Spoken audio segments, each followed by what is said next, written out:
ودكاترتنا عاملين ايه النهارده؟ الصراحه دي حصه دكاتره. يعني الصراحه ايه حصه دكاتره؟ النهارده احنا هنتكلم عن باشا البلد اللي مسوحنا، هو اللي مسوحنا اهو. احنا هنتكلم، احنا النهارده حصتنا عنه، احنا النهارده حصتنا برعايه باشا البلد. تمام. فيعني النهارده دكاتره بس، مفيش مهندسين النهارده. ولو انت ناوي هندسه تحت اي شكل من الاشكال، اعمل نفسك مش واخد بالك، اعمل نفسك مش عارف ان انت عايز هندسه، وانضم لينا للفريق الطبي. عشان فعلا النهارده درس يعني حاجه دلع، حاجه اخر جمال، حاجه اخر لذاذه. انا من ساعه ما انا خدت الدرس ده وانا بعشقه، من ساعه ما انا خدت السيركلاتري سيستم وانا دماغي ما فيهاش غير سيركلاتري سيستم، احلامي وطموحاتي ما فيهاش غير سيركلاتري سيستم. احلى حاجه درستها في حياتي. فيعني بحبه جدا يا جماعه، بحب السيركلاتري سيستم جدا جدا جدا. في كميه ابداع سبحان الخالق، في كميه تنظيم، في كميه جمال، في يعني حاجات جميله قوي. النهارده يا عزيزتي الحصه برعايه، لو قالك انت في الحته اللي في الشمال قولي له انت اللي شمال. قولي له انت اللي شمال. انما لو قالك بقى انت الحته اللي في اليمين، قولي له زوجتك نفسي. زوجتك نفسي على طول، مفيهاش نقاش يعني. ماشي، ربنا معاكم. انا واضح ان انا مطبقه على تيك توك، مش محتاجه يعني ابرر لكم. طبعا كريدت للاستاذ دحيح، هو استاذ كريم، ولكن ادائي طبعا جميل جدا. والدحيح قال لو قالك ان هو في المنتصف ويميل الى اليسار قليلا، وانا تقريبا قلتها غلط صح؟ استنوا نعيدها تاني. لو قالك يا عزيزتي انت الحته اللي في الشمال، قولي له انت اللي شمال. انما لو قالك انت الحته اللي في المنتصف وتميل الى اليسار قليلا، قولي له زوجتك نفسي على طول. زوجتك نفسي على طول. انت قال لك قولي له تمام، احنا ما عندناش تمام، ده بيفهم بيولوجي، زوجتك نفسي على طول. ماشي في حته تانية يعني. فالمهم ان حصه النهارده بتاعتنا اوعدكم ان هي هتبقى ان شاء الله لذيذه جدا. احنا عندنا 4 حصص هيومن في السيركيليشن او في الترانسبورت. اول حصه واخر حصه دول احلى حاجه، اللي في النص دول يعني فاهميني، انتوا فاهميني، انا متاكده انتوا فاهميني. احنا بقى في علاقه ما بيننا متوضده، ان شاء الله تكونوا فاهمين. انا بقول لكم هنا بس اللي هو ايه يعني بنسخن كده، بقول لكم احنا عارفين ان الترانسبورتيشن مهم صح. ولو حد مش فاكر ليه كان الترانسبورتيشن مهم، عشان قلت لكم مفيش حد عنده كل حاجه، مفيش حته عندها كل حاجه. اللنجز عندها الاكسجين اللي من غيره مفيش اي خليه في جسمك تقدر تعيش، لو في خليه اتمنع عنها الاكسجين تموت. فبالتالي احنا محتاجين نعمل ترانسبورتيشن للاكسجين ده، ننقله من اللنجز نوديه لفين؟ كل جسمك. عشان كده البلاد بيروح لكل انحاء جسمك. ليه؟ عشان كلهم محتاجين اكسجين. وهنفهم الكلام ده قدام شويه، بس دلوقتي بفكرك ان الترانسبورتيشن مهم. قولي اكيد مهم، خشي احنا عايزين ندخل في الموضوع. صراحه احنا عايزين ندخل في الموضوع، انا عايزه ادخل في الموضوع، فيلا بينا ندخل في الموضوع. طيب، ترانسبورتيشن ان مان.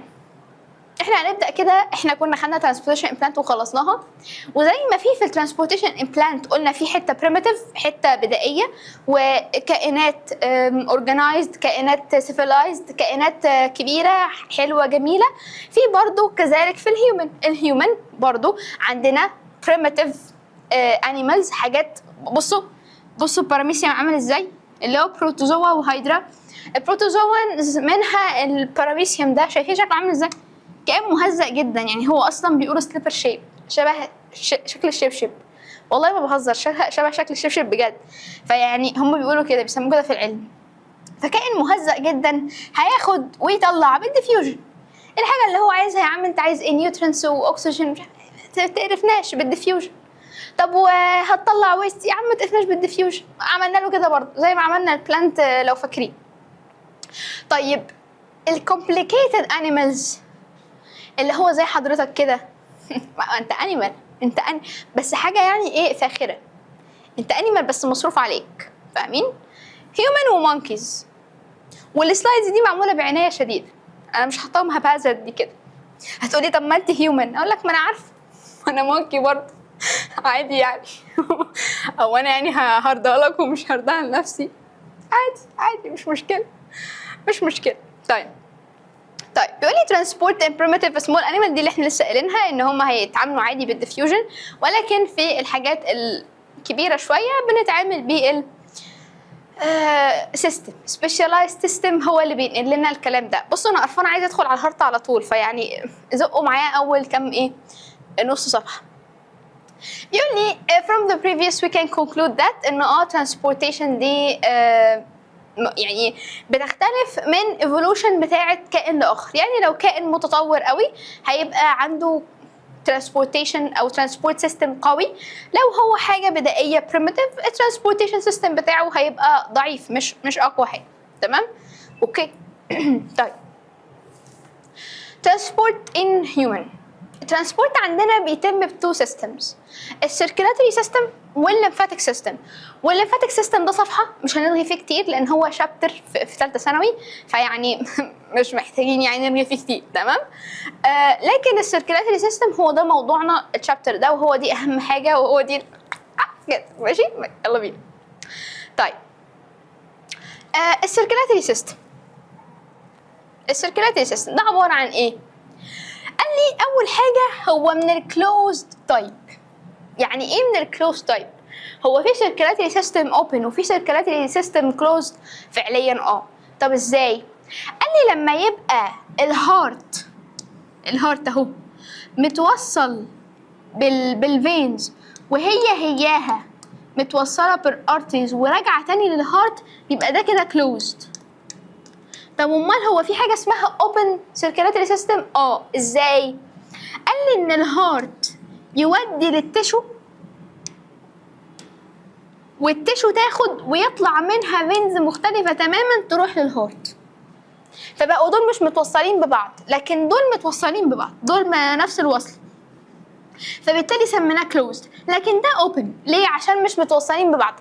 هي فعلا اوبن ودي هي فعلا كلوزد. مش عنه تفاصيل كتير، بس خليك عارف ان الهارت والبلاد فيسلز كونكتد توجذر ان ايه كومبليت او كلوزد سايكل. السيركيلاتري سيستم بتاعتنا بتبدا من الهارت متوصله بكل حاجه، كل حاجه متوصله ببعضها، كل فين هيرجعك لارتري وكل ارتري هيوديك لفين. هي حاجه كلوزد جدا، كلوزد سيستم. مفيش حاجه اسمها الدم بيطلع من حته معينه، بالعكس انت لو السيركيلاتري سيستم بتاعك ده اتقطع او بقى اوبند دمك هيتصفى، فحضرتك يعني ايه هتقابل وجه كريم. فخليك عارف بس ان هو من الكلوزد تايب، زي بالظبط الشكل اللي ده اهو. ادي ده الهارت، طبعا في لانكس اكيد لازم البلاد يروح لها. ازاي؟ دي سيركيلاتري سيستم، ده اللي احنا هنقفل بيه الشابتر ان شاء الله، دي اخر حصه مش عليكم دلوقتي، ولكن اللي عايزاكم تعرفوه ان هو بيبقى كلوزد. احنا بنروح اهو، الدم طبعا بيطلع في ارتري بيكمل في بلاد كابيلاريز وبيروح راجع للفينز. اتفقنا؟ طيب بيقول لي اتس ميد اب اوف ايه؟ والله الهارت، السيركيلاتري سيستم ده عباره عن الهارت، ده حصتنا النهارده. كمان عندنا حبه بلاد فيسلز. بلاد فيسلز هي الاوعيه الدمويه. الاوعيه الدمويه دي انواعها بتختلف ما بين فينز وارتريز وبلاد كابيلاريز، ده موضوع ان شاء الله حصتنا الجايه. طيب البلاد ذات نفسه، ايه هو البلاد؟ ايه هي الكومبوننتس بتاعته؟ ايه هي مكوناته؟ دي برضو حصه معانا ان شاء الله في الشابتر ده. خلاص يبقى احنا هندرس الهارت، هندرس البلاد ذات نفسه، الكومبوننتس بتاعته، والبلاد فيسلز. اتفقنا. بس عايزاكم تعرفوا ان الثلاث حاجات دول هم اللي عاملين الايه السيركيلاتري سيستم ان مان. اتفقنا. طيب ده بقى يعني ايه الحلو باشا البلد بتاعنا. تمام اللي مسوحنا تاني، اللي عرفنا في عيشتنا، هو ده. وطبعا دي صدمه، انا عارفه ان دي صدمه للكلبوبات، ان هو شكله مش عامل كده او شكله مش عامل، هو شكله عامل كده. اتخضوا ماشي. صدمه للكلبوبات تاني، هو شكله مش عامل كده، هو شكله عامل كده. اتخضوا تاني يا كلبوبات، اتخضوا تاني. طيب اول حاجه الديسكربشن بتاعت الهارت ان هو هولو ماسكولار اورجان. هنا بقى ستوب بقى يا باشا. اول حاجه يعني ايه هولو يعني مفرغ. ايه ده؟ يعني القلب من جوه فاضي؟ فعليا فاضي. المفروض ان هو يبقى فاضي. شوف انت بقى مليه ولا مش مليه، بس هو المفروض ربنا خلقه فاضي عادي. طيب هو مفرغ مجوف كده من جوه، هنشوفه كمان شويه، وعباره عن muscular organ. من هنا ورايح اي كلمه ماسكولر تسمعها وكنا خدناها في شابتر 1، اعرف ان هي ربنا ما خلقهاش على انها مصل غير عشان تقدر تعمل كونتراكشن وريلاكسيشن. المصل سيل هي زيها زي اي سيل خلقها ربنا، بس بيميزها حاجه ما فيش حد غيرها يقدر يعملها، اللي هي ايه؟ اللي هي الكونتراكشن وريلاكسيشن. ما فيش اي خليه في جسمك تقدر تعمل كونتراكشن وريلاكسيشن دب دب دب كده غير لو كانت ماسل. اتفقنا؟ يبقى لما اجي اقول لك تفتكر ليه الهارت معمول من ماسلز؟ ليه؟ عشان يكونتراكت ويريلاكس. لو هو ما كانش محتاج يعمل كونتراكشن وريلاكسيشن ما كانش ربنا خلقه ماسل. مش محتاجه افككه يعني، ماشي؟ مش طيب. احنا كل ده برضو لسه ايه في الكلام اللذيذ منه يعني، لسه ما دخلناش في كده، ماشي؟ طيب بيقول لي الديسكريبشن بتاعت الهارت في كذا نقطه كده، اولهم ان هو متغلف ببيريكارديوم ممبرين. وهنا بقى نركز، بص بص بص بص، بيريكارديوم احنا ما نحفظش. انا قلت لكم ان كارديوم، مش فاكره قلت لكم امتى الصراحه، بس انا فاكره ان انا قلت لكم يعني. لو انتوا بقى مش فاكرين انا قلت لكم دي بقول لكم تاني اهو، يا ريت بقى تركزوا. كارديوم او كاردياك او كارديال او كارد، اي حاجه دي ليها علاقه بالهارت بشكل او باخر، ليها علاقه بالهارت. فانا بقول لك ان هو البيريكارديوم يعني غشاء او غلاف بيغلف لي الهارت. من غير ما نقرا، من غير ما تفهم، من غير ما تعمل اي حاجه، تفتكر ليه؟ يعني تفتكر ليه ممكن يبقى ربنا مغلف الهارت بغلاف؟ ليه؟ عشان يحميه، اكيد عشان يحميه. لو انت ما قلتش كده يعني ربنا يسامحك، بس اكيد عشان يحميه، صح؟ اكيد عشان نحط له بروتكشن. هتقولي يعني هو انا هيحط له بروتكشن؟ الورقه دي هتحط له بروتكشن؟ ايوه طب لو ما كانش تحط له بروتكشن كان ربنا يحطها ليه يعني؟ مش كده وبس، البريكارديال ممبرين او بريكارديال ممبرين ده كمان بيثبت القلب في مكانه، فما يروحش يمين وشمال، بيبقى اكنه متثبت كده، اكن انت مغلفه في حته معينه. بص هو ده الحاجز بتاعك، هي دي المساحه بتاعتك، اتحرك فيها، ما تجيش قوي كده او ما تجيش قوي كده. فهو بيساعد قوي الهارت البروتكشن، وكمان بيسهل الاكشن بتاعته او الموفمنت بتاعته. ازاي؟ عن طريق ان هو محجمه. هتقولي ان هو محجمه فبيسهلها، ايوه. هو لو الهارت كان بيتنطور في اي حته، انتوا متخيلين الهارت ده عمال يبامب بيعمل كده، تخيلوا بقى شويه يروح بك بك بك بك. ازاي يعني؟ مفيش اسمها كده. لكن هو مخليني واقفه كده في مكاني، فانا دب دب دب دب بس، ما بعملش بقى دب دب دب. اكيد مفيش حد بيعمل كده كده، الهارت بتاع مفيش حد هارت بتاعه بيعمل كده، ماشي. طيب برضو ده كلام في اللذيذ منه، احنا عايزين ندخل بقى يلا بقى. طيب بيقول لي the heart beats contracts the heart beats، يعني هنا مش اللي هي نبضات القلب، لا، بيقول لك القلب بينبض. يعني ايه اصلا بيت؟ يعني ايه اصلا كلمة بيت دي؟ يعني ايه نبض؟ فعليا النبض هو الكونتراكشن اند ريلاكسيشن بتاع الهارت. يبقى لو الهارت مش قادر يكونتراكت ويريلاكس مش هينبض. يبقى ليه ربنا خلقه في صورة مصل؟ عشان يقدر يكونتراكت وريلاكس. ليه؟ عشان يقدر يبيت، عشان يقدر ايه؟ ينبض. اتفقنا. بيقول لي بقى ايه بقى؟ regularly throughout the whole lifetime، يعني بانتظام طول حياته. طول ما حضرتك عايش قلبك بينبض بانتظام مرعب انت مش ممكن تتخيله طول ما انت عايش. هنا اهو لكل الكلبوبات بنبه تاني، لو قالك انت الحته اللي في الشمال قولي له انت اللي شمال، لكن لو قالك انت الحته اللي في المنتصف وتميل الى يسار قليلا قولي له يا بنتي زوجتك نفسي. محدش لاقي والله عارف ان في المنتصف مش في اليسار قليلا، ده انت يعني ايه الجمدان ده؟ ايه الحلاوه دي؟ ماشي. طيب فبيقول لي اللوكيشن بتاع الهارت ده فين؟ في المنتصف in the middle but slightly toward the left، يميل الى اليسار قليلا. ده بجد احنا مش بنهزر. اوكي طيب طيب بيقول لي الستراكشر بتاعه الهارت. هنا بقى نيجي للكلام الحلو بقى. تعالوا كده نجيب وايت بورد ونسرح انا وانتوا ايه مع بعض. تعالوا نجيب وايت بورد وايه ونسرح انا وانتوا مع بعض. يلا بينا انا اتجننت تقريبا، مش مشكله. مش مشكله يعني، هو اللي ما اتجننوش يعني خدوا ايه؟ مش مشكله. طيب احنا هنرسم حاجه كروكي جدا جدا جدا، تمام؟ بس عايزه اوصل لكم بيها كل حاجه. مبدئيا الهارت شكله عامل كده بالظبط.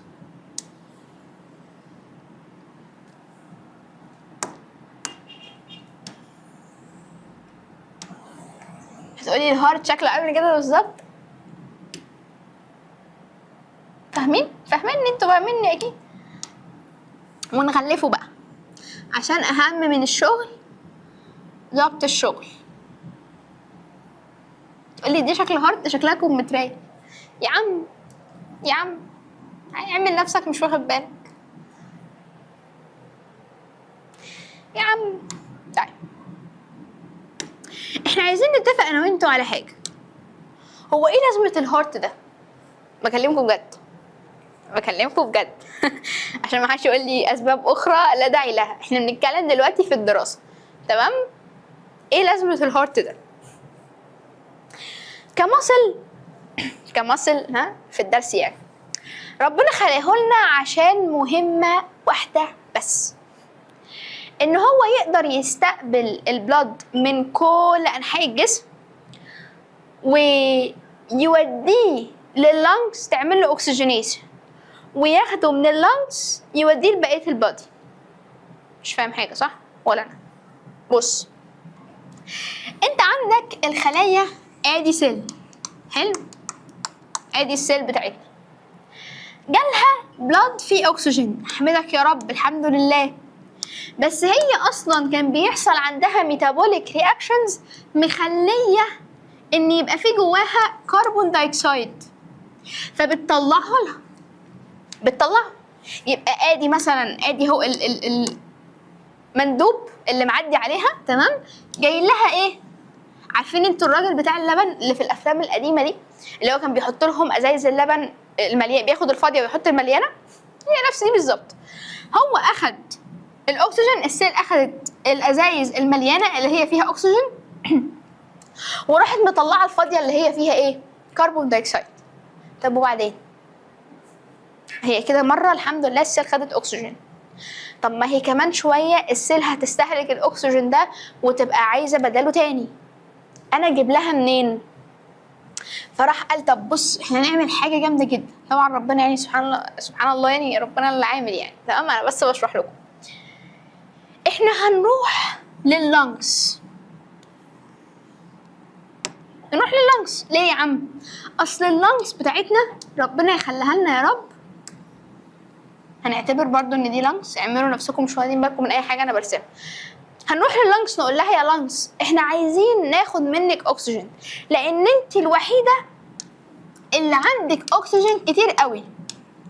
ليه؟ ما هو حضرتك بتتنفسه، حضرتك بتنفذ الاكسجين بيدخل على اللنجز بتاعتك على طول، مش محتاجه يعني. فروحنا قلنا لها خلاص يا لنجز لو سمحتي بعد اذنك احنا هندخل ناخد منك اكسجين. قالت تمام ما عنديش مشكله، تعالي خد مني اكسجين. حلو، وطلعنا من عند اللنجز.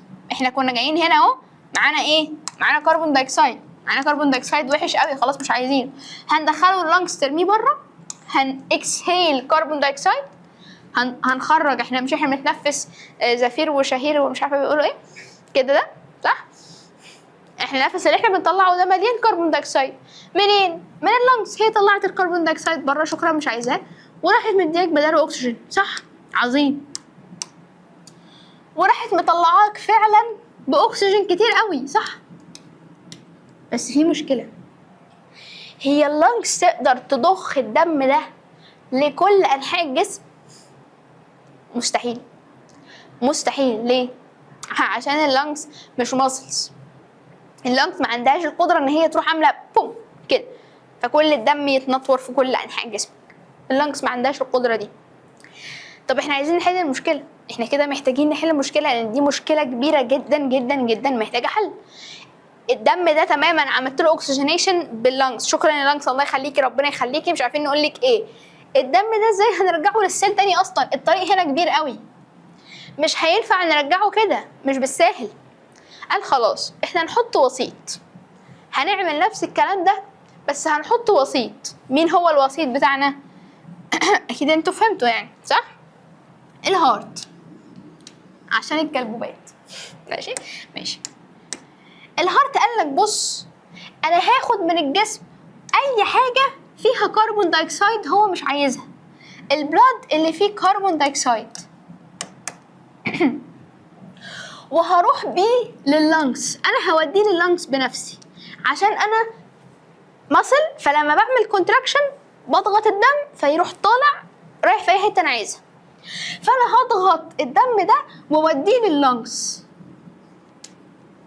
هي هتقوم بدورها عادي جدا، وكل البلاد اللي دخلها هترجعهولي بس اوكسجينيتد في O2، هتديني الO2، وانا بدوري كمصل هضخه لجميع انحاء الجسم. كل الجسم هياخد مني اوكسجينيتد بلاد. يبقى تاني الهارت بدأ يقول طب احنا عايزين نتصرف، انا دلوقتي عايز اعمل ايه؟ انا هاخد الدم اللي مش اوكسجينيتد هوديه لللنجز، هي هترجعهولي فيه اكسجين هوديه للتيشوز. بس كده يا استاذ هارت دي مهمتك؟ دي مهمتي، شكرا. ازاي بقى الهارت بيعمل كده؟ الموضوع ده سيستماتيك جدا جدا جدا جدا.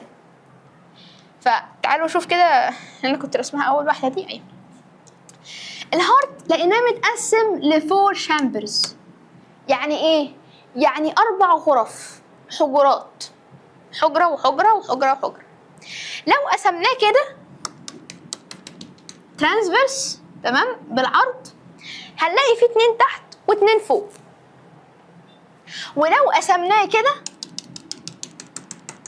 هنلاقي فيه 2 على اليمين و2 على الشمال. صح. طيب تعالوا نسميهم.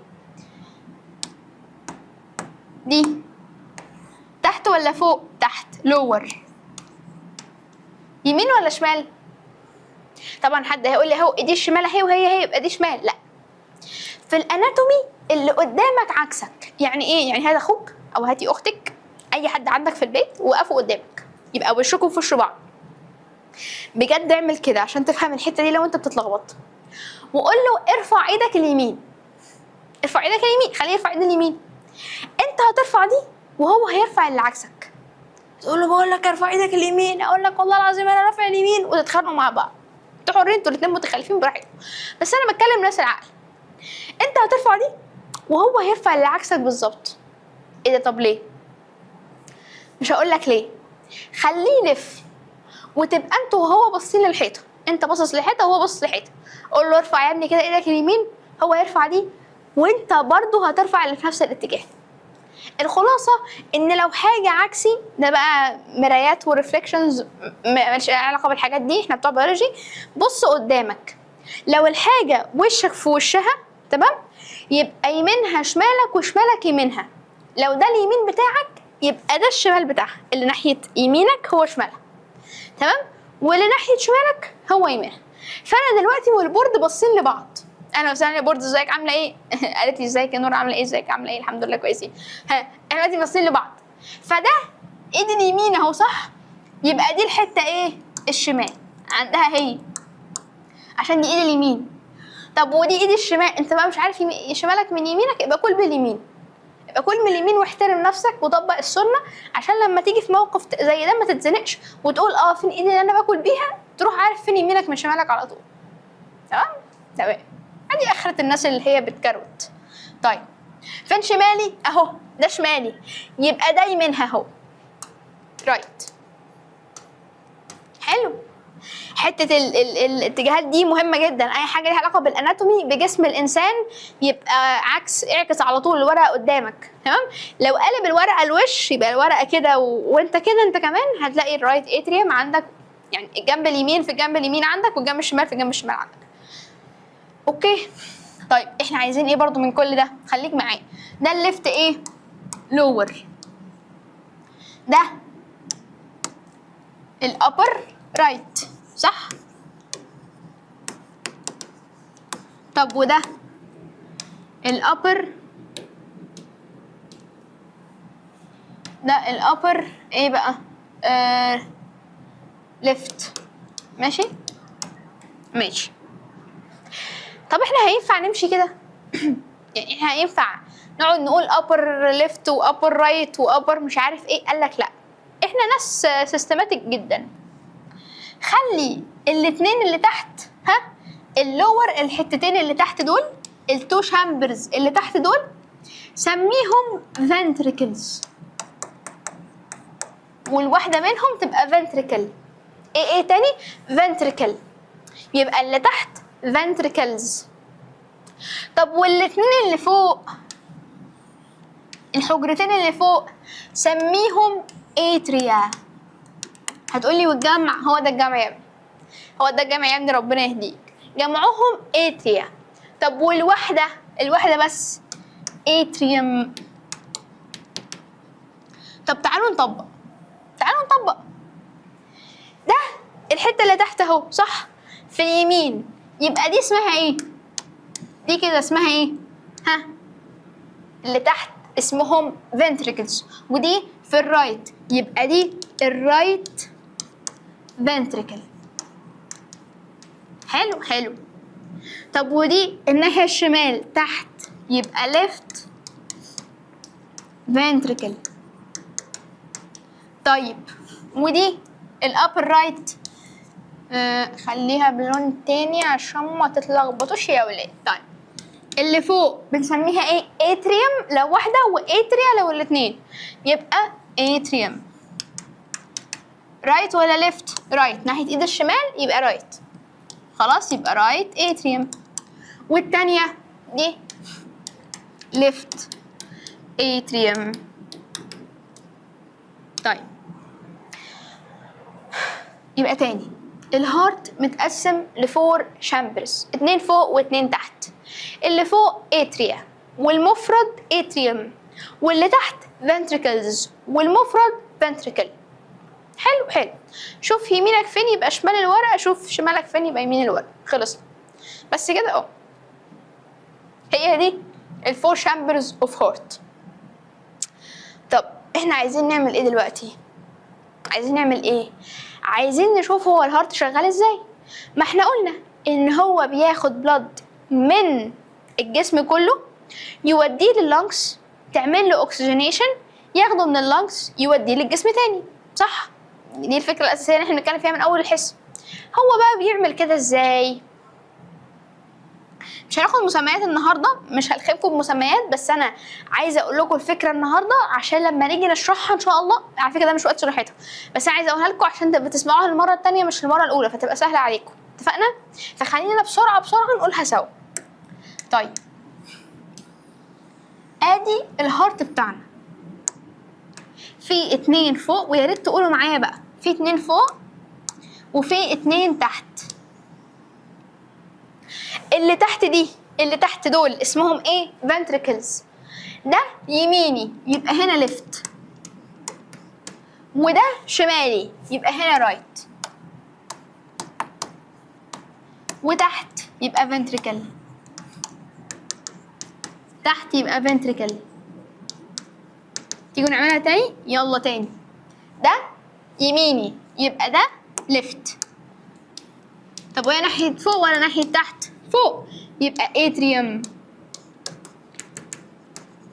طب ودي ناحية فوق يبقى atrium، يمين ولا شمال؟ ما هو ده شمالي يبقى ده يمينها، يبقى right atrium. اتفقنا؟ الحتة دي مهمة جدا جدا جدا. الله يخليكم، الله يخليكم، يعني الله يخليكم. انا هقول لكم حاجة بسيطة جدا جدا جدا جدا. بيستقبل الدم الرايت اتريوم، تستقبله من الجسم كله، كل الجسم يدخل للرايت اتريوم، كل البلد اللي في الجسم يدخل للرايت اتريوم. هسألكوا سؤال، هو البلد اللي في الجسم ده فيه كربون دايوكسيد ولا فيه O2؟ فيه كربون دايوكسيد، يبقى نرسمه بالازرق. على فكرة جسمنا في كله احمر، صح؟ يعني الدم بتاعنا كله احمر، بس في احمر غامق وفي احمر فاتح. الاخضر ده ليمفاتيك سيستم في الاخر خالص، ولكن في احمر غامق وفي احمر فاتح. احنا مستحيل في الرسم وفي الكتب وفي العلم وفي التدريس نبقى بنعمل احمر فاتح واحمر غامق، دي رفاهيه لسه ما وصلناش لحد دلوقتي. فبنعمل الكربون دايوكسيد الدي اوكسجينيتد بلاد، يعني البلاد اللي ما فيهوش اكسجين اللي هو فيه كربون دايوكسيد بالازرق، والبلاد اللي فيه اكسجين بالاحمر. مشوا معايا الدنيا ماشي حلو. دي قدامها ايه المسار اللي تروح له؟ ما ينفعش تروح، ما فيش بلاد بيتحرك بالجنب، ما ينفعش، لازم تنزل لتحت. حلو، فبتروح للرايت فنتريكل. طب الرايت فنتريكل هتقولي هتروح كده، اقول لك ما فيش بلاد بيمشي بالجنب، ما ينفعش. طب ما فيش حاجه تحت، حلو، يبقى تطلع فوق. فوق فين؟ لللنجز. في هنا طريق هيودينا لللنجز. اللنجز ايه دورها؟ تاخد البلاد اللي بالازرق ده تحوله لبلاد بلون ايه؟ احمر. يعني ايه؟ يعني تعمل له اوكسجينيشن وترجعه للهارت. ترجعه للهارت منين؟ مش البلاد دخل اول مره من فوق، يبقى هيدخل تاني مره من فوق. ترجعه لها على الليفت اتريوم. طب الليفت اتريوم قدامها ايه طريق تسلكه تاني؟ البلاد ما بيمشيش بالجنب، بيمشي لتحت بس. حلو، تروح عامله كده فاتحه البلاد وموديها الليفت فنتريكل. طب والليفت فنتريكل بتعمل بيه ايه؟ توديه لكل انحاء الجسم.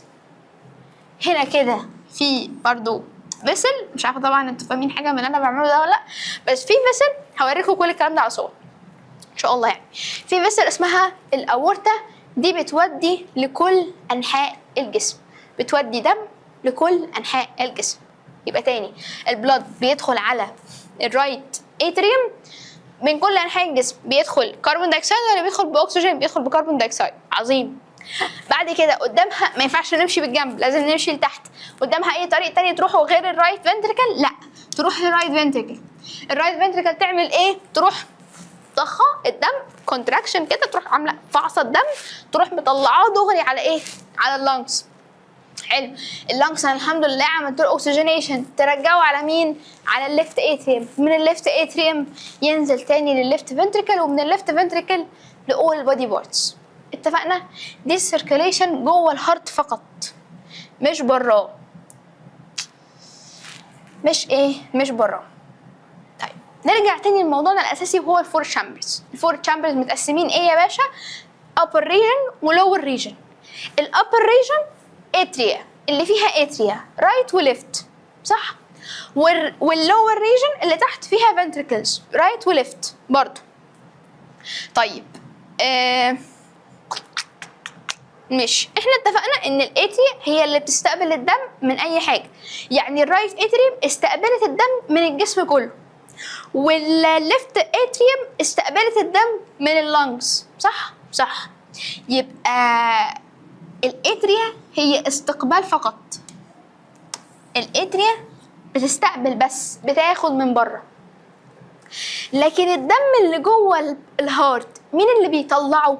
الفنتريكلز. فمين اصعب؟ تخيلوا كده القوه اللي احنا محتاجينها عشان استقبل بلد. انا فاتحه اهو كده ايدي وباخد، ولا كده عشان اضخه؟ وطبعا الضخه بتاعت الليفت فنتريكل بتبقى لازم تبقى قويه جدا، بقولكوا بتضخ الدم في كل انحاء جسمك، فلازم تبقى ضخه قويه جدا جدا جدا. ودي حاجه ان شاء الله هنتكلم عليها قدام شويه مش دلوقتي.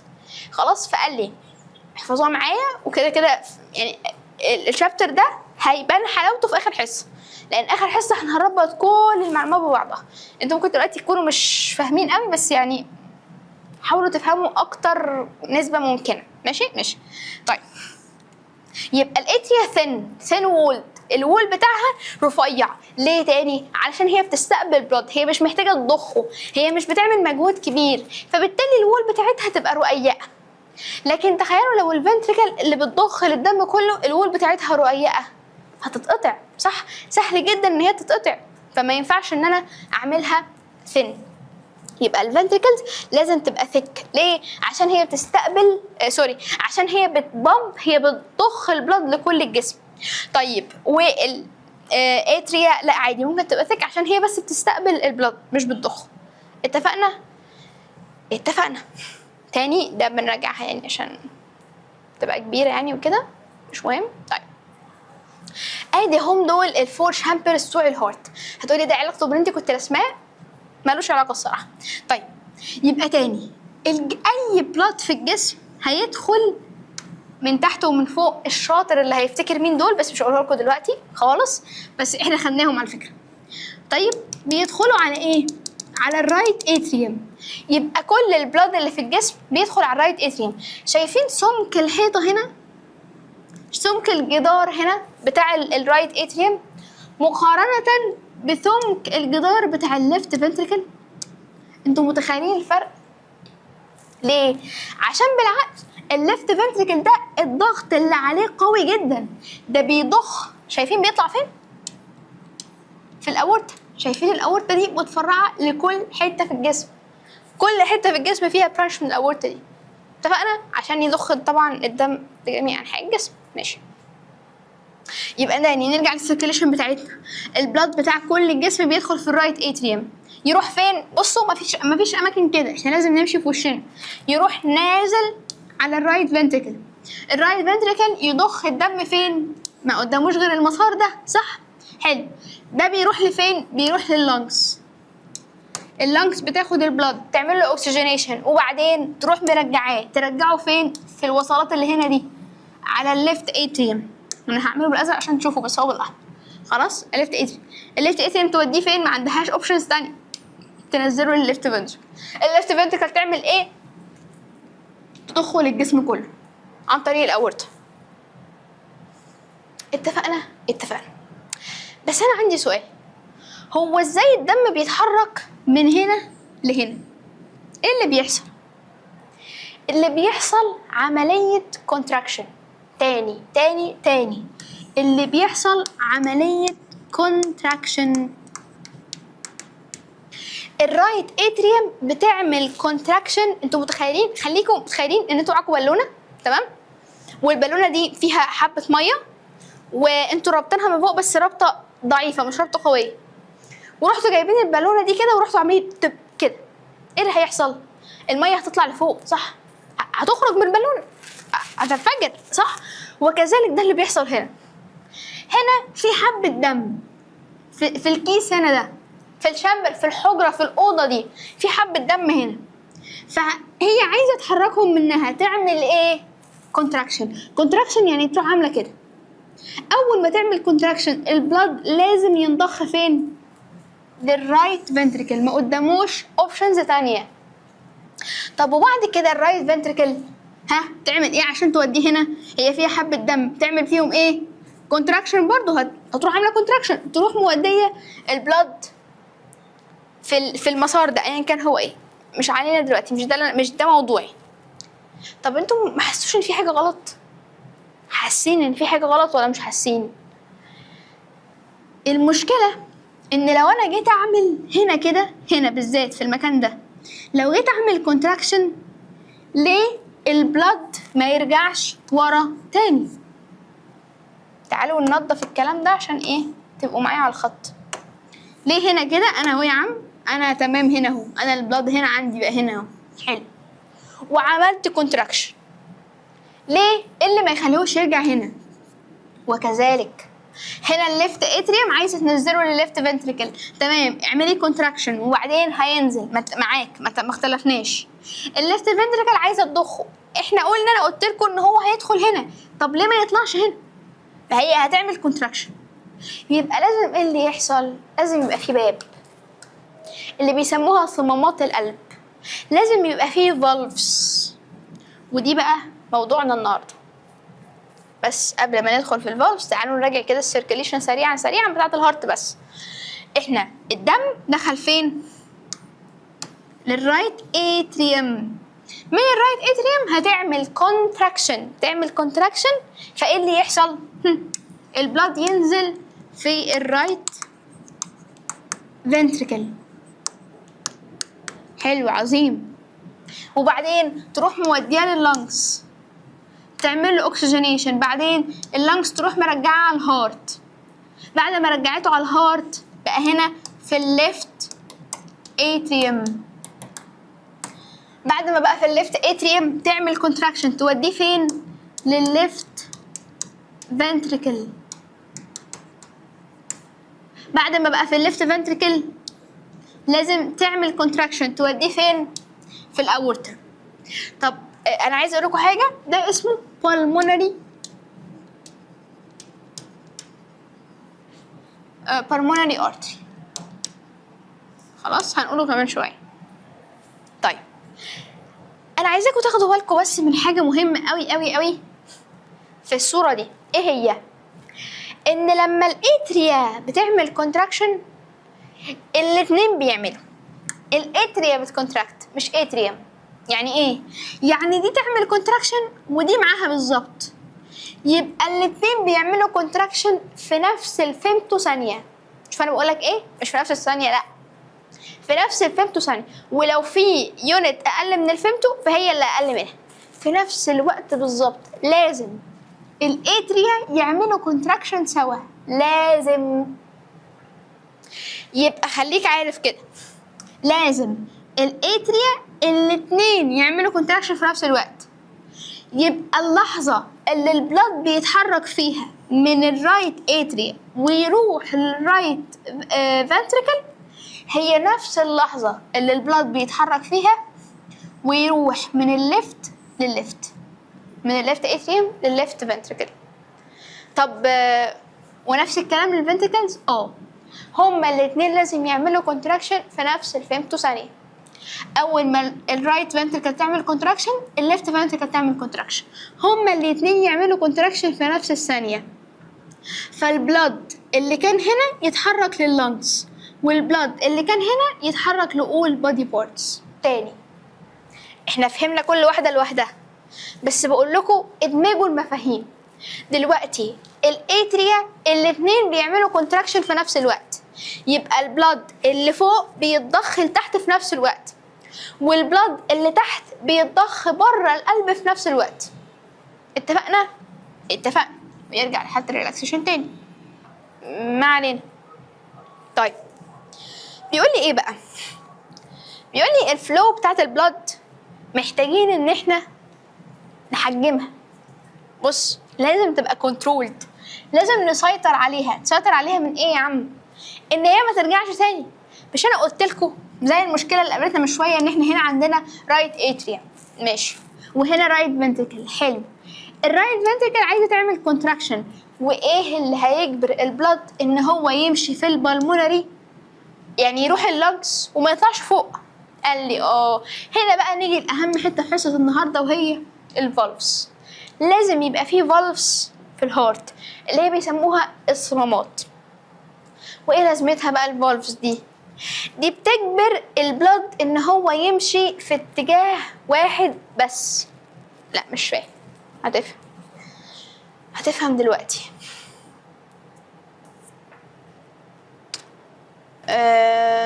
في صورة احلى من كده. طيب ده كده احنا قطعنا القلب وبصينا عليه من فوق، قاطعين القلب ترانسفيرسكشن وبصين عليه من فوق عشان نشوف الفالفات اللي موجوده. الفالفات ماشي، مش مهم مسميات خالص دلوقتي، بس انا عايزه اقول لكم على حاجه. شايفين دي كده بتفتح، ممكن تفتح وتبقى عامله كده. فلو هي فاتحه ايه اللي هيحصل؟ القلب هيدخل عادي، القلب هيدخل، الدم هيدخل عادي صح لجوه. طب لو هي قافله الدم اللي جوه مش هيعرف يطلع بره. فاهمين الفكره اللي انا بقولها لكم؟ مش فاهم الصراحه، حقك. تعالى تاني ماشي، تعالوا نرجع تاني كده واشرح لكم على دي ترايكاسبيد وبايكاسبيد. ماشي، احنا عندنا هنا ده اهو الرايت اتريوم، وعندنا ده اهو الليفت اتريوم. سوري، يا نهار اسود يا نهار اسود يا نهار اسود. الرايت فنتريكل. معلش بس انا بصور الصبح والله ودايخه قوي يا لهوي، اعملوا نفسكم ما خدتوش بالكم. طيب احنا ايه مشكلتنا دلوقتي؟ ادي الدم نزل من الرايت اتريوم عملت كونتراكشن راح نزل للرايت فنتريكل، ما عندناش مشكله. طيب الرايت فنتريكل عايزه تعمل كونتراكشن، لما تيجي تعمل كونتراكشن ايه اللي هيحصل؟ البلاد هيرجع تاني صح، وحبه يدخلوا هنا، حبه يدخلوا هنا، وحبه يرجعوا تاني. قال لك مفيش حاجه اسمها كده يا باشا. ليه؟ لان في هنا فالف، في هنا باب، في هنا صمام، حاجه قافله هتفتح علشان تعديلك البلد من الاتريوم للفنتريكل، واول ما البلد يوصل للفنتريكل هتروح قافله. مش هي كده هي مفتوحه، هتروح قافله على بعضها كده. شكرا. ارجع زي ما انت ترجع، مش هينفع تدخل فوق تاني، مش هينفع الدم يطلع فوق تاني.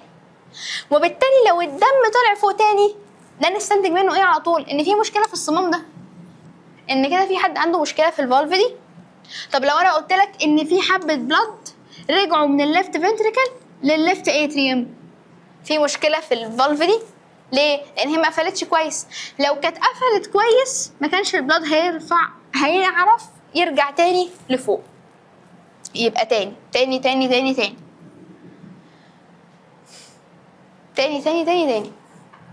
ادي الهارت، ادي الرايت اتريوم، عملت كونتراكشن ما فيهوش اي مشكله، نزلت البلود لتحت ما فيش اي مشكله، جت الرايت فنتريكل تعمل كونتراكشن في مشكله. لو انا مش قافله الحته دي الدم هيرجع تاني لفوق، مش هيروح هنا بس، وانا مش عايزاه يرجع لفوق، انا عايزاه يمشي كده بس عشان يروح لللنجز. فبقى في حاجه اسمها الفالف. ايه هم الفالفز اللي عندنا؟ عندنا 4. ليه بذكائكم كده ليه عندنا 4؟ ليه؟ عشان هم 4 مسارات، مش محتاجه حاجه يعني. تعالوا نشوف. مش انا مسحتك ده ايه ده؟ طيب اول فالف بنسميها الترايكاسبيد فالف، ومش هنفهم ترايكاسبيد غير من الصوره دي. شايفين الفلابس دي؟ شايفين الخيوط دي؟ بنسموها فلابس. الترايكاسبيد فالف دي عندها 3 فلابس، عندها ادي فلاب، ادي 2، ادي 3، فسميناها تراي كاسبيد. طب والناحية التانية عندها 2 بس، عندها 2 فلابس بس، فسميناها ايه؟ باي كاسبيد. يبقى اللي عندها 3 سميناها تراي كاسبيد، واللي عندها 2 سميناها باي كاسبيد. عندها 2 ايه؟ فلابس، الخيوط اللي ماسكاها دي شايفين؟ طب احفظهم ازاي؟ بص يا باشا، راي كاسبيد في الناحيه الرايت. يبقى لما اجي اقول لك الفالف اللي ما بين الرايت اتريوم والرايت فنتريكل تقول لي التراي كاسبيد. يبقى ما بين الرايت والرايت تراي، ما بين الرايت والرايت تراي، ما بين الرايت والرايت تراي، ما بين الليفت والليفت باي، ما بين الرايت والرايت تراي، ما بين الليفت والليفت باي. قلت لكم انا محتاجه طبله، وقلت لكم محدش يديني الفرصه دي، اوعوا. ماشي. يبقى تاني، ما بين الرايت والرايت تراي، ما بين الليفت والليفت باي. ماشي يا رب ما تنسوش بقى طول حياتكم. حلو. التراي كاسبيد دي مهمتها ايه؟ هي موجوده فين الاول؟ ما بين الرايت والرايت، ما بين الرايت اتريوم والرايت فنتريكل. مهمتها ايه؟ ان هي تمنع الباك فلو اوف بلاد، تمنع البلاد ان هو يرجع تاني منين؟ من الليفت فنتريكل، سوري، من الرايت فنتريكل للرايت اتريوم. يبقى هي بتحجمه، بتقفل المسار ده خالص، بتقفله له، ده مش اوبشن، امشي هنا بس. طب والباي كاسبيد نفس المهمه بالظبط. اولا هي موجوده فين؟ ما بين الليفت والليفت. بتعمل ايه؟ بتمنع الباك فلو اوف بلاد تو ذا ليفت اتريوم، بتمنع البلاد ان هو يرجع من الليفت فنتريكل يروح للليفت اتريوم بس. طب وبعدين؟ سهل قوي، اللي جاي بقى كله سهل. لو انت فهمت الفات ده اللي جاي كله سهل ان شاء الله. عندنا 2 فالفز تانيين فين؟ في الممر ده والممر ده. الفالف اللي طالعه لللنجز بتاعه البلمونري ارتري اللي هو طالع لللنجز بنسميها ايه؟ بالمونري فالف. طب والتانية اورتيك فالف، بس بنسميهم حاجه بقى كده. نرجع بقى لده كده عشان ايه ما ننساش حاجه منكم. ادي الترايكاسبيد. الترايكاسبيد مكانها فين؟ ما بين الرايت والرايت. ايه هي الفانكشن بتاعتها؟ ان هي تمشي البلاد، تقلاو البلاد، تسمح البلاد ان هو يعدي من الرايت اتريوم ليروح للرايت فنتريكل. وتمنع prevent الباك فلو اوف بلاد من الرايت فنتريكل للرايت اتريوم. هي تمنع ده وتسمح بده. حلو حلو. عندها كام؟ عندها 3 فلابس، عشان كده سميناها ترايكاسبيد. طب البايكاسبيد، البايكاسبيد كمان بيقولوا عليها المترال فالف. يعني ممكن تلاقوها اسمها بايكاسبيد، اماكن قايله ان هي بايكاسبيد واماكن قايله ان هي مترال فالف، الاثنين تمام. المهم عندي ان هي with 2 فلابس، عشان كده سميناها بايكاسبيد. طيب موجوده بتوين الليفت اتريوم والليفت فنتريكل، قلنا ما بين الرايت والرايت تراي، ما بين الليفت والليفت باي. ماشي ماشي. طيب ايه مهمتها؟ الفانكشن بتاعتها نفس الفانكشن اللي احنا عارفينها، تقلاو البلد ان هو يمشي من الليفت اتريوم يروح للليفت فنتريكل، وتمنع الباك فلو اوف بلاد من الليفت فنتريكل للليفت اتريوم. اتفقنا؟ اتفقنا. بس مفيش اي حاجه صعبه خالص. دي حبه صور حلوه جميله. طيب دي حبه صور تمام نراجع بيها الترايكاسبيد والبايكاسبيد. ادي ترايكاسبيد ما بين مين؟ ما بين الرايت والرايت تراي، ما بين الليفت والليفت باي، او بايكاسبيد او ماترال فالف. نقدر نقول عليها بايكاسبيد او نقول عليها ماترال فالف. اتفقنا؟ شايفين هما كده مفتوحين، ده معناها ايه؟ معناها ان الاتريا كونتراكتد. ليه؟ ده معناها ان هي بتنزل الدم اللي فيها دلوقتي، يبقى لازم يبقوا مفتوحين. ما ينفعش الاتريا كونتراكت وهم مقفولين، هودي الدم فين حضرتك؟ كده هنفجر. يبقى لازم ايه؟ طالما دول مفتوحين يبقى تعرف ان الاتريا الاتنين كونتراكتد، وتعرف ان الفنتريكلز الاتنين ريلاكسد. لازم مجرد ما تشوف ان واحده من دول مفتوحه. ليه؟ لان لازم الاتنين يفتحوا في نفس الوقت. عارفين سوا سوا؟ هي سوا سوا. دي لازم تبقى مع دي ودي لازم تبقى مع دي. الناحيتين اللي تحت بيعشقوا بعض والناحيتين اللي فوق بيعشقوا بعض. دي تقول لها بصي انا هكونتراكت، تقول لها وانا كمان هكونتراكت. دي تقول لها طب بصي انا هريلاكس، تقول لها وانا كمان هريلاكس. تقول لها طب بصي انا كونتراكت، انا رجعت اتكلم، تقول لها وانا كمان هكونتراكت. كده بقى قضينا كده بقى. فاهمين؟ هو جنون المحبه ده. طيب ادي هي تاني الترايكاسبيد. ليه تراي؟ عشان عندها 3 فلابس موجوده فين؟ الرايت والرايت. طيب دي بايكاسبيد. ليه باي؟ عشان عندها 2 فلابس ما بين مين؟ الليفت والليفت. ماشي ماشي. هنا بقى دي الصوره اللي هيلعبكم بيها لعب السنين. يعني ايه؟ هيقول لكم هو هنا كده الليفت فنتريكل كونتراكتد وريلاكسد. تقولي انت بتتكلمي بجد ولا بتهزري؟ والله انت مش عارف، لو مش عارف ازعل منك. هو دول ايه؟ اقول لك انا بقى. اولا اللي شكلها بيبقى مثلث كده دي طبعا هم كبار جدا، دول الصغيرين لسه هناخدهم، ولكن الكبار قوي دول لما تبقى مثلثه هيبقى دي ايه؟ دي الترايكاسبيد على طول. ودي بصوا شكلها مش باين له ملامح. ليه؟ لان هي باي كده اهو، باي كاسبيد. حلو. مفتوحين ولا مقفولين؟ مفتوحين. يعني ايه؟ يعني لازم الاتريا تبقى عامله كونتراكشن، ولو الاتريا عامله كونتراكشن يبقى الليفت فنتريكل عامله ايه؟ ريلاكسيشن. لعب بقى، لعب يابا لحد الصبح، لعب لحد الصبح. طب الصوره دي ها، لما اقول لك الرايت اتريا كونتراكتد وريلاكسد، اذا انا هعرف منين يا عم؟ هي الفالفات دي، ما هو دي اهو، شايفين؟ دي كده تراي عامله برضو زي المثلث كده اهو، دي كده تراي كاسبيد ودي كده الباي كاسبيد. مقفولين ولا مفتوحين؟ مقفولين. يبقى الاتريا كونتراكتد بتحاول تضخ الدم اللي فيها، ولا ريلاكسد؟ طبعا ريلاكسد. ما هي لو بتضخ كانوا هيفتحوا عشان البلاد ينزل للليفت ينزل للفنتريكلز، صح؟ بس هما كده معناها ان الاتريا ريلاكسد، ولما الاتريا تبقى ريلاكسد يبقى الفنتريكلز كونتراكتد. وايه اللي اكد ان الفنتريكلز كونتراكتد؟ ان دول مفتوحين. مين دول؟ تعالوا نشوف. طيب يبقى احنا كده خدنا 2 فالف، احنا قلنا عندنا 4. الاثنين التانيين بقى اسمهم سيمي لونر فالفز. يعني ايه سيمي لونر؟ مالكش دعوه، المهم ان هم ما عندهمش فلابس، ما عندهمش الشرايط اللي بتبقى موجوده دي. فسمينا واحده فيهم بالمونري فالف. ليه؟ عشان هي اللي هتودينا للبالمونري ارتري. والله يا ابني ما عندناش كرياتيفيتي خالص، يعني احنا حتى مش بنحاول نوقعك، مش بنحاول نلخبطك. يعني اصل يعني بص، هي واحده ب3 فلابس خلاص تراي كاسبيد. هي واحده ب2 فلابس خلاص بايكاسبيد، واحده ما عندهاش فلابس بس هي بتروح للبالمونري ارتري خلاص بالمونري فالف. انتوا فاهمين يعني ما فيش اي كريتيف، مفيش اي مجهود اتعمل في التسميه. مش عارفه ليه في ناس كتير جدا عندها مشاكل مع تسميه البيولوجي اللي انتوا بتاخدوه اصلا في ثانوي، مش تسميه يعني، فاهمين؟ مش بعقدكم والله بس يعني. طيب يبقى دي كده اول فالف اللي هي البالمونري ايه؟ البالمونري فالف. ماشي.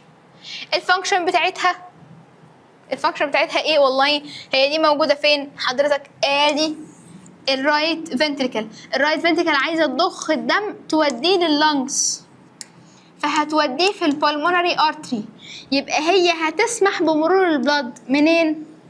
من الرايت فنتريكل للبالمونري ارتري بس كده. و prevent the blood from returning again to the ventricle right ventricle تاني، يعني تمنع البلد ان هو تمنع البلد. انا دخلت هنا كده اهو في البالمونري ارتري، ايه اللي يمنعني ان انا مرجعش تاني؟ الفالف دي حضرتك قفلت خلاص، احنا مش سايبينها مفتوحه وادخل الحمام زي يخرجوا، لا، هوريكم على الصور هتبقى اوضح كتير ان شاء الله. اخر حاجه هي الاورتيك فالف. يا ريت انتوا تقولوا لي، يعني المفروض انتوا بجد تقولوها، الاورتيك فالف دي مكانها فين؟ على اول الاورطه وانت داخل على الاورطه كده. طيب بتعمل ايه؟ بتسمح بالدم ان هو يمر من الليفت فنتريكل للاورطه، وبتمنع ايه؟ بتمنع الباك فلو اوف بلاد منين؟ من الاورطه لفين؟ للليفت فنتريكل يعني. ماشي، يعني حاسين بيا؟ بصوا بقى مين اللي فتح؟ اللي فتح البالمونري اللي هتوديني على اللنجز، واللي فتح الاورتيك اللي هتوديني على الاورطه. الاتنين فتحوا مع بعض ليه؟ عشان الاتنين فنتريكلز عاملين كونتراكشن في نفس الوقت. ومين اللي قافل؟ الترايكاسبيد والبايكاسبيد. ليه؟ عشان لما دول يعملوا كونتراكشن البلود ما يرجعش يطلع فوق تاني، البلود ما يرجعش يطلع فوق تاني. شكرا. يبقى انا لو قلت لك معلومه واحده بس تعرف تجيب لي منها بقيه المعلومات كلها. تعالوا نجرب كده. لو انا قلت لك الرايت ventricle is contracted. خلينا نروح على الوايت بورد احسن. ماشي. لو انا قلت لك ان الرايت ventricle، تمام، مش هعمل بقى اكتبها كلها، contracted، تستنتج لي ايه؟ اولا هي لو الرايت فنتريكل كونتراكتد الليفت فنتريكل مالها؟ والله كونتراكتد. ليه؟ عشان الليفت مع الليفت الاثنين لازم يبقوا كونتراكتد. الليفت فنتريكل كونتراكتد هي كمان. طب وبالنسبه للاتريا لازم الاثنين يبقوا ريلاكسد، الرايت والليفت. ايوه الرايت والليفت، لان هما بيمشوا مع بعض في كل حاجه. فبالتالي الرايت اند ليفت اتريا. انا حاطه لكم صور كتير قوي في منظمه كتير قوي عن الهارت والحته دي، وانا بشرح الحته دي شوفوا لكم صوره منهم تابعوا معايا فيها، تمام؟ الليفت ايه؟ اتريا، الاثنين لازم يبقوا ريلاكسد. طب والفالفز تعالوا كده نشوف مين اللي مفتوحه ومين اللي مقفوله. انتوا قلتوا لي الرايت فنتريكل كونتراكتد صح؟ يبقى الفنتريكلز بتضخ الدم لبره القلب، يبقى لازم البايكاسبيد والترايكاسبيد يبقوا كلوزد، لازم يبقوا مقفولين. ليه؟ عشان الدم ما يرجعش يطلع للاتريا تاني. ولازم البلمونري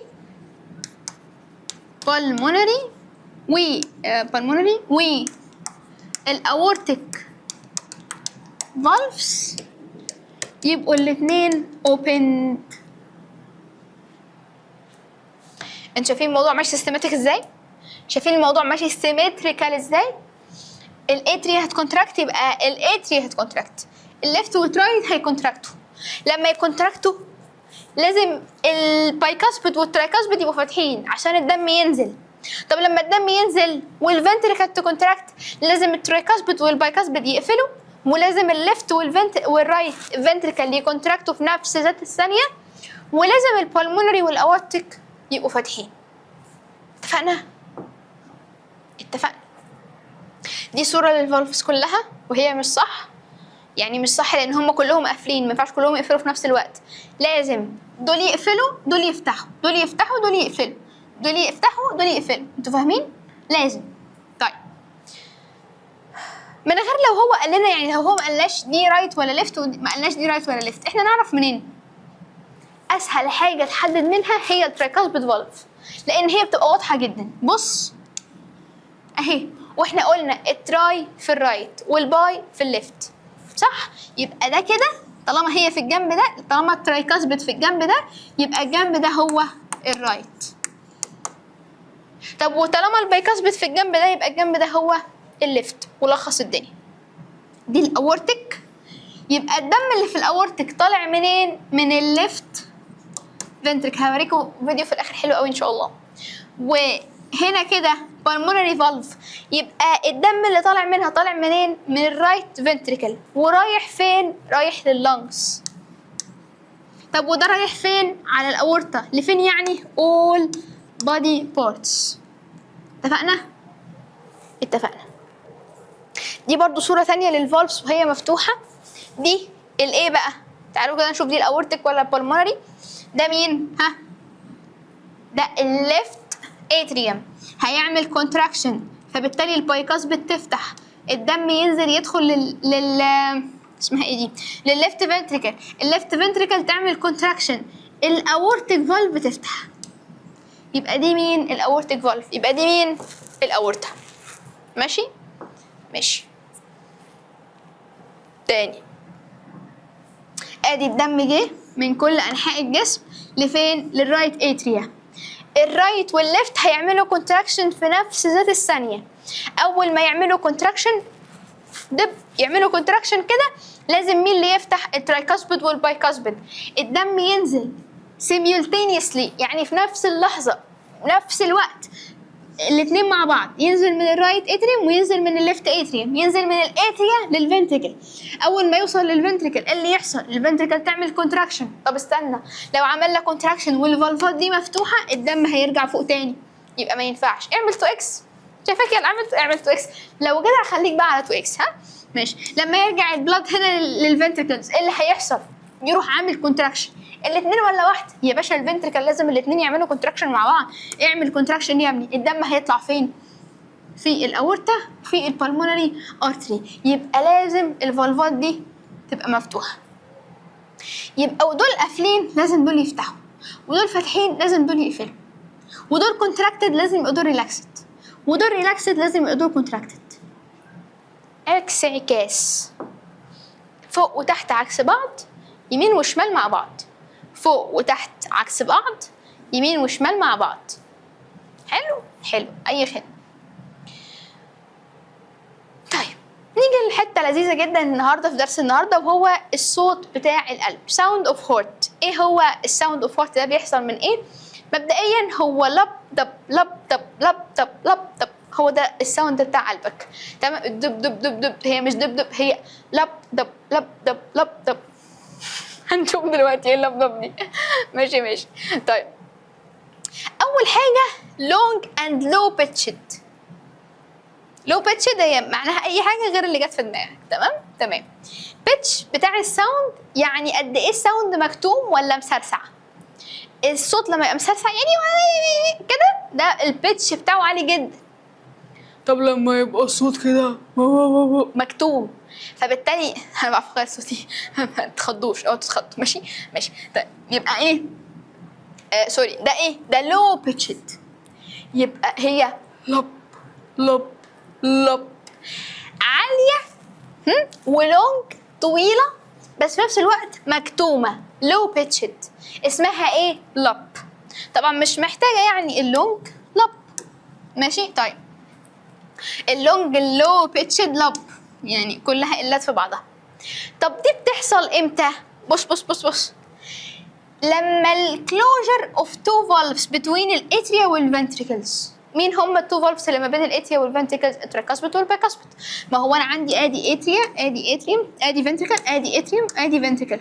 اللي ما بينهم هنا في الرايت سايد ترايكاسبيد، وما بينهم هنا البايكاسبيد، صح؟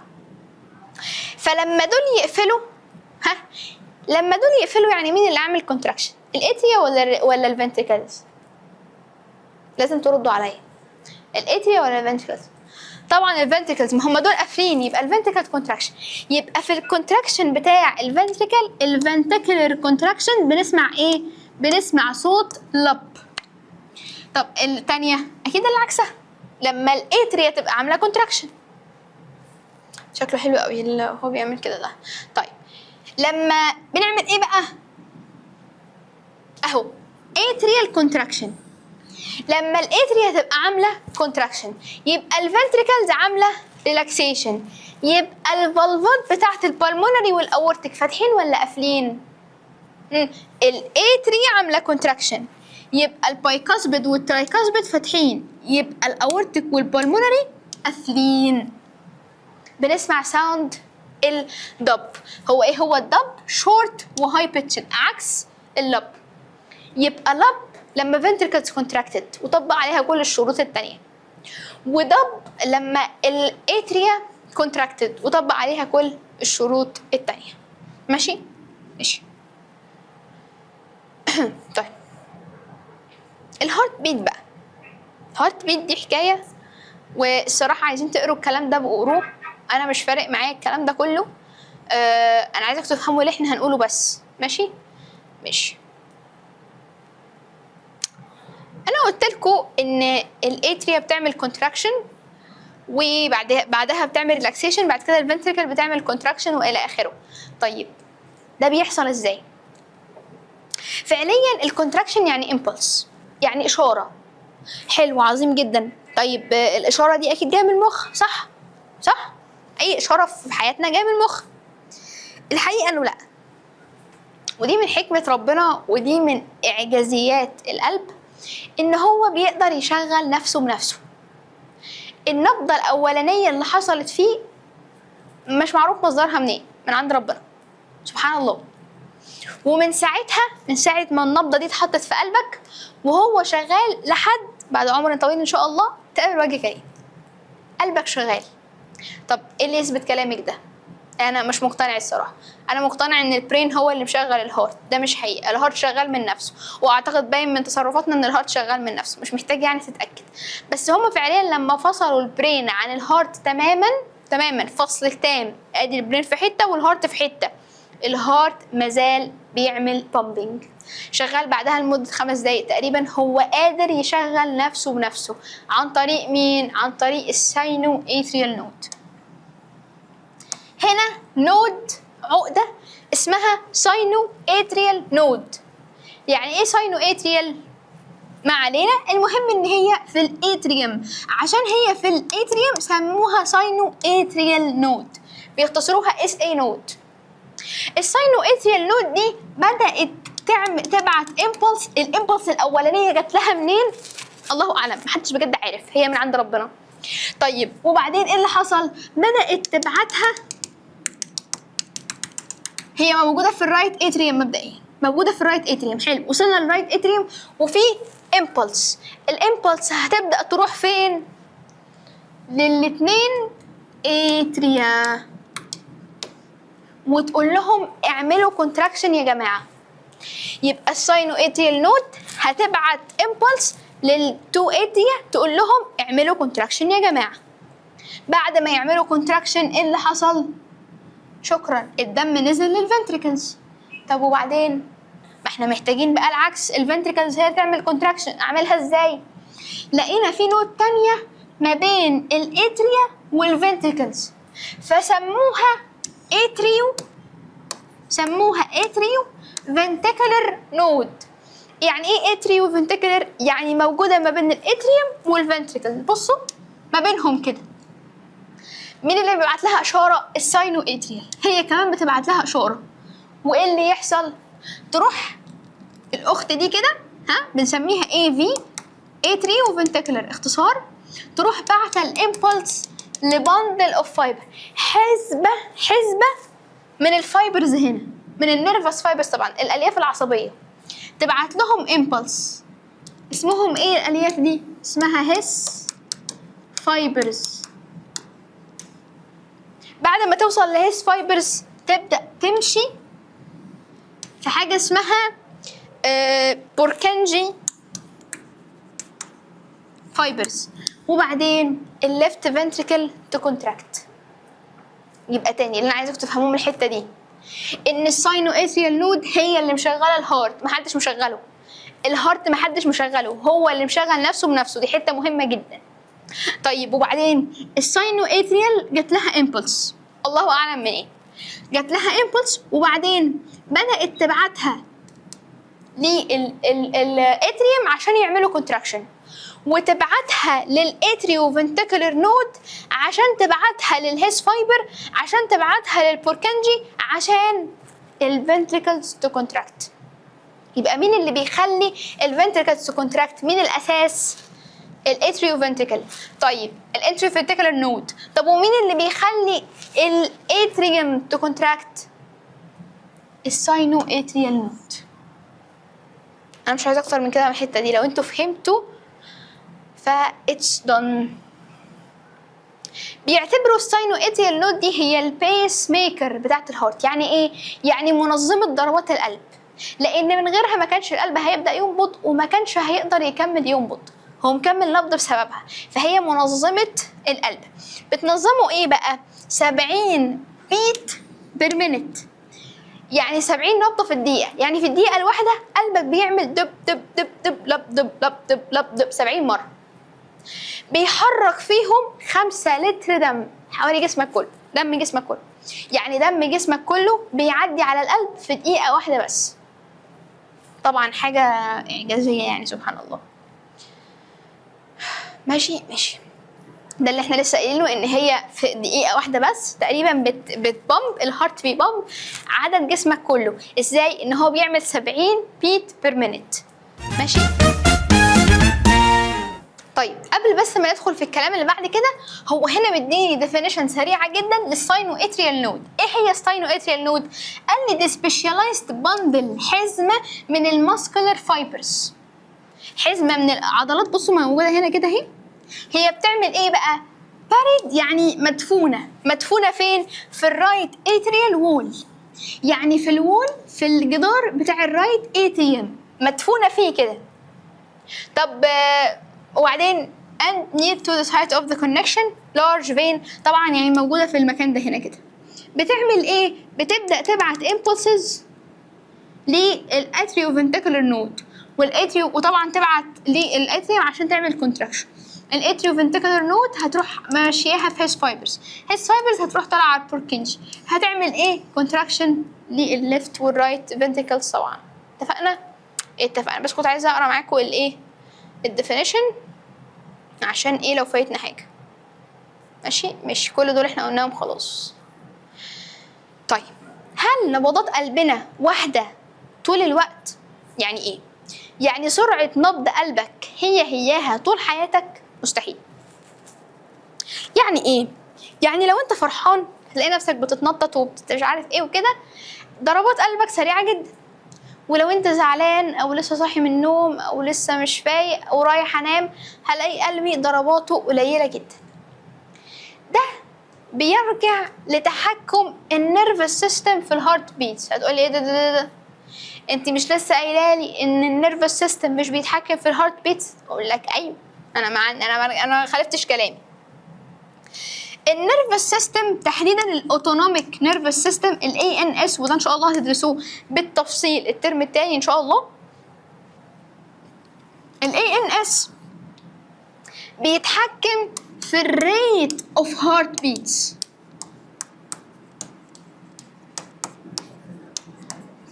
لكن مستحيل يتحكم في الاوريجينيشن او الانيشيشن بتاعت الهارت بيتس.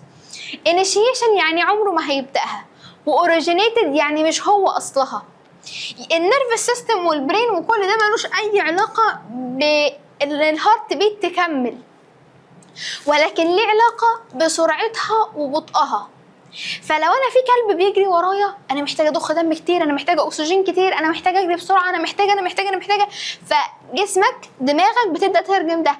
احنا في موقف محتاج قلبنا ينبض دب دب دب دب دب دب، فقلبك ينبض سريع يبقى انا بتحكم في الريت اوف هارت بيت بالنيرفس سيستم. يبقى لو حد جه يتفزلك عليك وقال لك يا ترى هل النيرفس سيستم بتتحكم في الهارت بيت، قول له سؤالك غلط، لان انت ما حددتليش هي initiation of heart beat و origination of heart beat و regulation of heart beat ولا الريت اوف هارت بيت.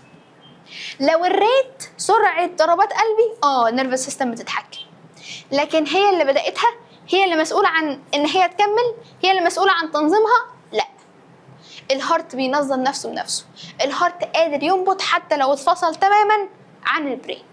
اتفقنا؟ اتفقنا. مين اللي بيعمل الحاجات دي بقى؟ sympathetic و parasympathetic nervous system. يعني احنا عندنا حد مسؤول عن ان انت تبقي فرحانه، وحد مسؤول عن ان انت تبقي زعلانه. مين هم اللي مسؤولين دول؟ السمباثيك والباراسمباثيك. السمباثيك ده بيطلع في اوقات الرعب والذعر والفرح وكل حاجه، لما تبقى بتتنطط سواء خايف او فرحان، ده سيمبا. فانا عايزاكم تثبتوها في دماغكم ازاي؟ ان هو سيمبا اسد، صح؟ اسد وغابه وادغال، يبقى احنا اكيد هتجري، يبقى الهارت بيتس بتاعتك عاليه جدا. طبعا الريت اوف هارت بيتس. طيب ولو انت خملان، مش قادر، زعلان، تعبان، يبقى مين اللي هيتحكم؟ الباراسمباثيك. هتعمل ايه في الريت اوف هارت بيتس؟ هتقلله. يبقى لو انا قلت لك مين اللي بيقلل الريت اوف هارت بيتس؟ الباراسمباثيك. مين اللي بيعلي الريت اوف هارت بيتس؟ السمباثيك. مين اللي بيتحكم في الهارت بيتس او بيعملها او بينشئها؟ مفيش نيرفس سيستم اصلا، دي الساينو اتريال نود. اتفقنا؟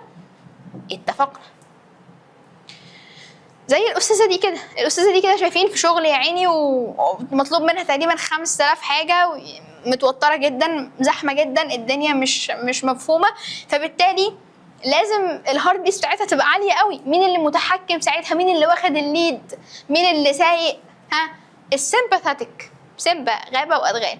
لكن دي هاديه وبتاكل وفرحانه وسعيده مش فرحانه وسعيده بطريقه، لا، هي فرحانه اللي هو ستيبل، هي هاديه قاعده بتاكل. الدايجستيف سيستم اصلا لما بيشتغل خلاص بيبقى ده معناها ان الباراسمباثيك هو اللي شغال، احنا كده هاديين. لكن وانت بتجري من كلب مستحيل الدايجستيف سيستم بتاعك يشتغل، اللي هو انا بجري من كلب ولا بهضم، يعني مش اسمها كده. طيب يبقى البرين او النيرفس سيستم بتتحكم في الريت اوف هارت بيتس، لكن اوعى تقول ان هي الانيشيشن. طب بتتحكم فيه على اساس ايه؟ على اساس الفيزيكال والفسيولوجيكال ستيت بتاعتك. انت بتجري ولا انت قاعد؟ انت فرحان ولا انت زعلان؟ انت متحمس ولا انت مكتئب؟ تمام. يبقى لو انت نايم او حزين مش عارف ايه كده، بيبقى الباراسمباثيك هو اللي شغال. لكن السمباثيك بيشتغل امتى؟ لو انت بقى ايه يعني جوي ستيتس، انت فرحان وبتنطط او بتعمل فيزيكال افورتس. لو انت بتعمل تمرين مثلا في الجيم، لازم ضربات قلبك تبقى عاليه جدا، صح؟ او جراديولي ويكينج اب، وانت بتصحى من النوم عشان تسمي الله كده وتنزل تبدا يومك، اكيد ضربات قلبك بتبدا تعلى. ماشي. فخليكي بقى يا عزيزتي مع اللي شغال لك الايه؟ السمباثيك نيرفس سيستم.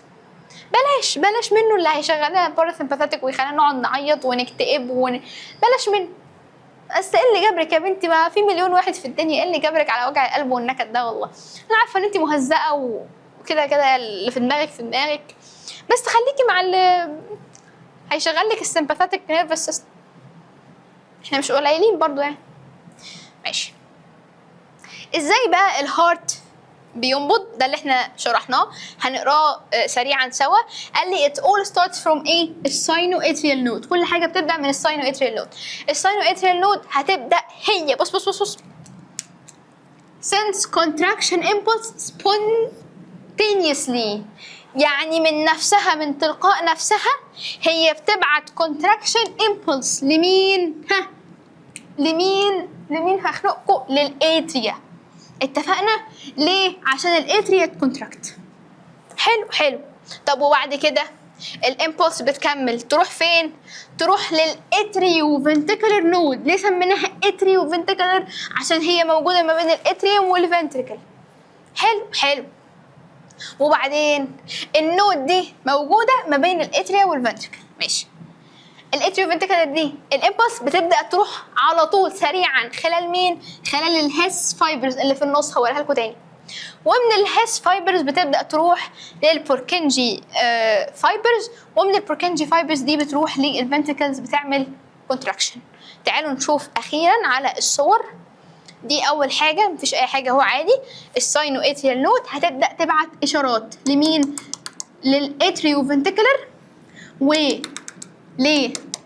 الاثنين الرايت اتريوم والليفت اتريوم عشان يعملوا كونتراكشن، وتبعت لمين؟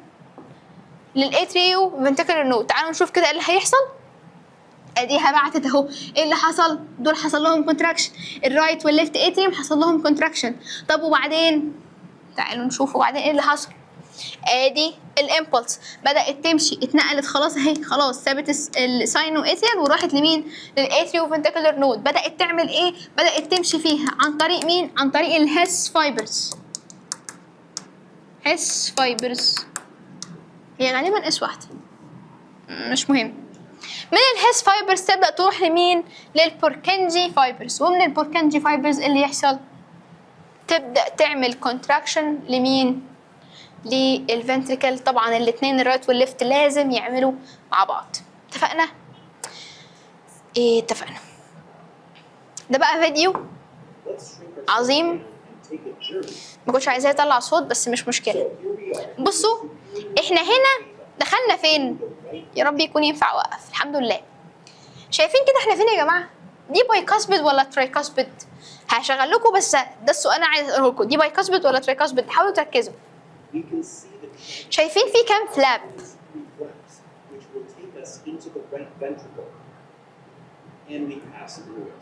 انا عايزه حته يبقى باين فيها الثلاثه.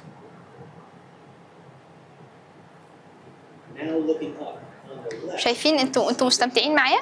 شايفين الفلابس هنا عامله ازاي؟ 3 اهو. يبقى احنا فين؟ دي كده ايه؟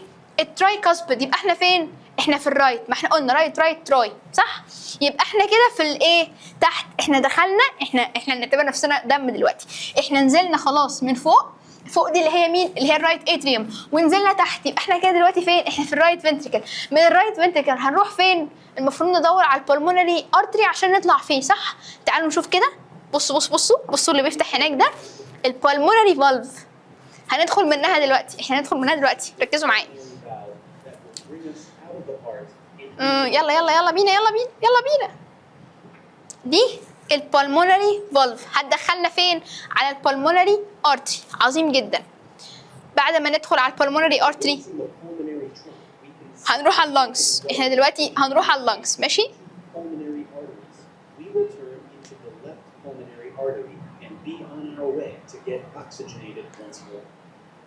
احنا كده طلعنا من اللنجز خلاص وجينا تاني الهارت. حلو، يبقى احنا هندخل من اللنجز للهارت. هندخل فين؟ احنا دلوقتي كده احنا طلعنا من اللنجز ودخلنا الهارت. من اللنجز للهارت بندخل فين؟ على الليفت اتريوم. يبقى احنا كده في الليفت اتريوم. وايه اللي ياكد لنا ان احنا لما نبص هنا كده نلاقي البايكاسبيد فالف؟ عرفنا منين ان هي بايكاسبيد؟ شايفين الفلاب 1 و2، 2 فلابس بس.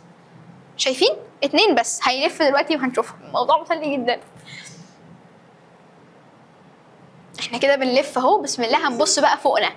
شايفين مين اللي فوقنا دلوقتي؟ البايكاسبيد اهو، 2 فلابس بس. لو رجعتوا الحته اللي فاتت دي هتاخدوا بالكم كويس جدا ما بين التراي والباي. حلو، يبقى احنا كده فين دلوقتي؟ احنا في الليفت فنتريكل. نستعد لاطول رحله، طبعا مش هناخدها بس الدم بياخدها، ان هو يحصل كونتراكشن ويطلع فين؟ احنا نطلع فين دلوقتي؟ في الاورتا. فدي مين؟ الاورتيك فالف. يبقى انا من الصوره دي كده لو جبتها لك بس وقلت لك انا فين، انت المفروض تعرف ليه؟